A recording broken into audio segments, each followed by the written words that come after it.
البقرة اللي غزت البرازيل وصارت ملكة اللحوم. تخيل أن سلالة أبقار جاءت من الهند وبسافرت آلاف الكيلومترات وعاشت في غابات البرازيل تحت الشمس الحارقة، ثم أصبحت الرقم الواحد في إنتاج اللحوم في دولة تعتبر من أكبر مصدري اللحم في العالم. نعم، هذه ليست قصة خيال، هذه هي قصة أبقار الزيبو وبالذات النايلوري. من الهند إلى البرازيل، الزيبو زيبو هو اسم عام لسلالة من الأبقار ذات أصل هندي معروفة بسنامها المميز على الكتف وآذانها القصيرة ومقاومتها الشديدة للحرارة والأمراض. لكن الفرع الأهم منها هو النيلوري نيلورا. النيلوري وصل إلى البرازيل في أواخر القرن ال19، وهناك وجد بيئة مثالية، حرارة، غابات، مساحات واسعة، ومع مرور الوقت تم تهجينه وتطويره ليصبح اليوم السلالة رقم 1 لإنتاج اللحوم في البرازيل. لماذا هو رقم 1 في اللحوم؟ أبقار النيلوري تميز بعدة نقاط تجعلها مثالية لإنتاج اللحم.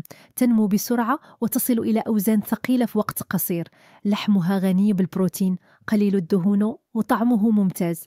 تتحمل الحرارة العالية وتقاوم الأمراض، ما يقلل من تكلفة العلاج والرعاية.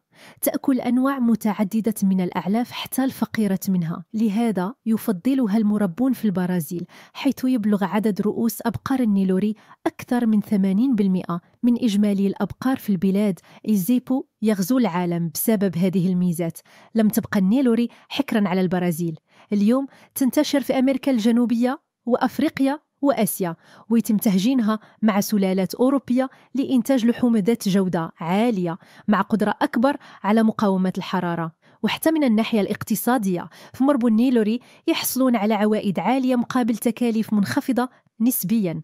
إذن ليست كل الأبقار متشابهة، فهناك من تأكل وتعيش وتموت بهدوء، وهناك من تصنع تاريخا اقتصاديا وتغير شكل الصناعة في قارة كاملة.